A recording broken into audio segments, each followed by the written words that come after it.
जय श्री कृष्णा। हर हर महादेव। कार्तिक महात्म्य का चौथा अध्याय। भगवान श्री हरि विष्णु की असीम कृपा दृष्टि आप सभी पर बनी रहे। और आज करवा चौथ व्रत की आप सभी को हार्दिक शुभकामनाएं। तो कार्तिक महात्म्य का चौथा अध्याय। नारद जी कहते हैं, ऐसा कहकर भगवान श्री कृष्ण विष्णु मछली के समान रूप धारण करके आकाश में विंध्या पर्वत निवासी कश्यप मुनि की अंजलि में गिरे। मुनि ने करुणावश उस मत्स्य को अपने कमंडलू में रख लिया, किंतु वह उसमें अंट ना सका। तब उन्होंने उसे कुएं में ले जाकर डाल दिया। जब उसमें भी वह ना आ सका, तब मुनि ने उसे तालाब में पहुंचा दिया, किंतु वहां भी यही दशा हुई। इस प्रकार उसे अनेक स्थानों में रखते हुए अंतोगत्वा उन्होंने समुद्र में डाल दिया। वहां भी बढ़कर वे विशाल काय हो गया।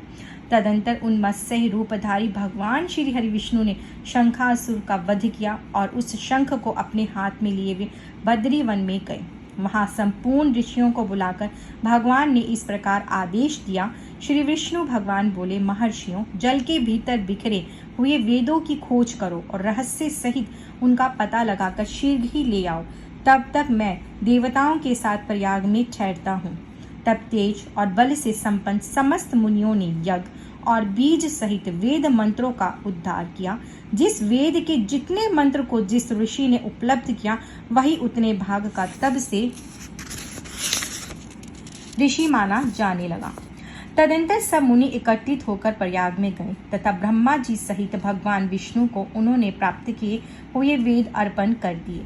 यज्ञ सहित वेदों को पाकर ब्रह्मा जी को बड़ा हर्ष हुआ तथा उन्होंने देवताओं और ऋषियों के साथ प्रयाग में अश्वमेध यज्ञ किया। यज्ञ की समाप्ति होने पर देवता, गंधर्व, यक्ष, किन्नर तथा गुहाओं में पृथ्वी पर साष्टांग प्रणाम करके यह प्रार्थना की। देवता बोले, देवाधिदेव जगन्नाथ प्रभु, हमारा निवेदन सुनिए। हम लोगों के लिए यह बड़े हर्ष का समय है, अतः हमें वरदान दें।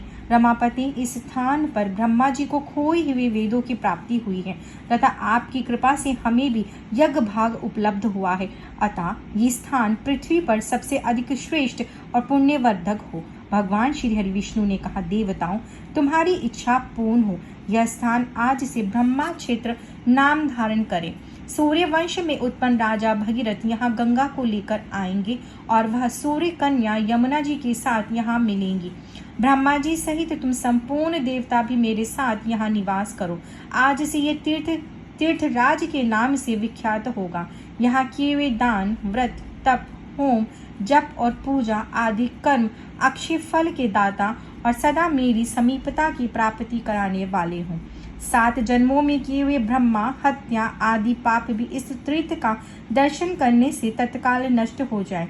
जो धीर पुरुष इस तीर्थ में मेरे समीप मृत्यु को प्राप्त होंगे, वे मुझ में ही प्रवेश कर जाएंगे, उनका पूर्व जन्म नहीं होगा। जो यहाँ पितरों के उद्देश्य से श्राद्ध करेंगे, उनके समस्त पितर मेरे लोक में चले जाएंगे। यह काल भी मनुष्य के लिए महान पुण्यमय तथा उत्तम फल प्रदान करने वाला होगा। नारद जी कहते हैं, देव भगवान श्री हरि विष्णु देवताओं से इस प्रकार कहकर ब्रह्मा जी के साथ वहीं अंतर्ध्यान हो गए तथा इंद्र आदि संपूर्ण देवता भी अपने अंशों से वहां रहकर स्वरूप से अंतर्ध्यान हो गए। जो शुद्ध चित्त वाला श्रेष्ठ पुरुष इस कथा को सुनता या सुनाता है, वह तीर्थ राज प्रयाग और बद्रीवन की यात्रा करने का फल प्राप्त करता है। भगवान श्री हरि विष्णु की जय हो। कार्तिक महात्म्य की जय हो। आप सभी का दिन मंगलमय हो। आपके ऊपर भगवान की असीम कृपा दृष्टि सदैव बनी रहे।